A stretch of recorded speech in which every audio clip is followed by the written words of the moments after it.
আসসালামু আলাইকুম, welcome to my channel Sukhi's kitchen থেকে তোমাদের সবাইকে স্বাগতম। কাছে এবং দূরে, দেশ ও দেশের বাইরে, আশা করি সবাই ভালো আছো। আমিও ভালো আছি আল্লাহর রহমতে। আজকে আমি তোমাদেরকে মজাদার চকলেট আইসক্রিম তৈরি করে দেখাবো। তো চলো কিভাবে তৈরি করবো একবার দেখে নেবে।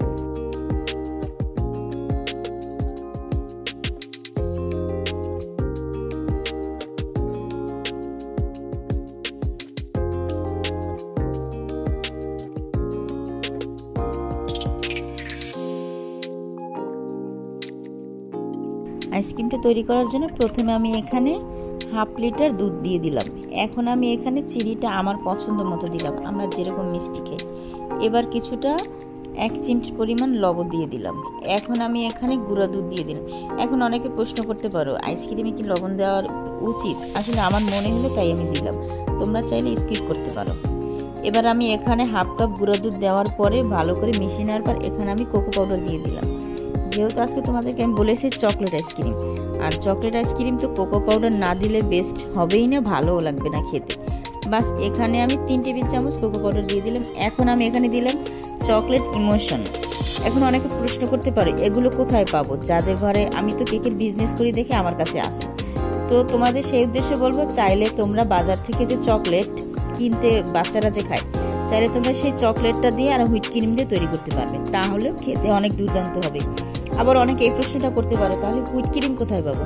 হুইট ক্রিমটা তোমরা যে কোনো সুপার শপে পেয়ে যেতে পারো, অথবা যেখানে কেকের জিনিসপাতি বিক্রি করে, বেকিংয়ের দোকান, সেখানেও পেয়ে যেতে পারো। ঠিক আছে, তো যাই হোক, কথা বলতে বলতে কিন্তু আমি এটা পারফেক্টভাবে তৈরি করে নিলাম। একেবারে পাতলাও না, আবার একেবারে ঘনও না, আর ঘনত্বটা কিন্তু তোমাদের সঙ্গে শেয়ার করলাম। এখন আমি এইটা সম্পূর্ণ একটা পাত্রে ঢেলে নিচ্ছি। ঢেলে নেওয়ার পর আমি কিন্তু এটা ঠান্ডা যখন হয়ে যাবে তখন আমি এটাকে ফ্রিজে রেখে দেবো। অবশ্যই কিন্তু ঠান্ডা হওয়ার পর ফ্রিজে রাখবে, গরম অবস্থায় রাখবে না, তাহলে ফ্রিজে নষ্ট হয়ে যাওয়ার চান্স থাকবে। এবার আমি এখানে হাফ কাপ ক্রিম নিয়ে নিলাম, আর আমি সবসময় ট্রপিক্যাল ক্রিমটা ব্যবহার করি, যদিও বলা উচিত না কোন ব্র্যান্ডের, তারপর তোমাদের সঙ্গে শেয়ার করলাম। অনেক আপুদেরকে দেখি কোন ক্রিম ইউজ করে সেটা বলতে চায় না, যাই হোক আমি বলে দিলাম। এখন আমি এখানে ক্রিমটা আমি সুন্দর করে বিট করছি, আর ওই যে চকলেট ইমোশনটা তৈরি করে রেখেছিলাম কোকো পাউডার দিয়ে, সেটা ফ্রিজ থেকে বের করে অর্ধেকটা দিয়ে দিলাম, আর একেবারে ঠান্ডা ঠান্ডা করে দিতে হবে। তো হয়ে গেছে কিন্তু পারফেক্টভাবে চকলেট আইসক্রিম। আর দেখছো কত অল্প সময় অল্প কিছু দিয়ে তৈরি করে নিলাম, তেমন কিন্তু বেশি খরচ হয় নাই, বলতে গেলে অল্প কিছু টাকা খরচ।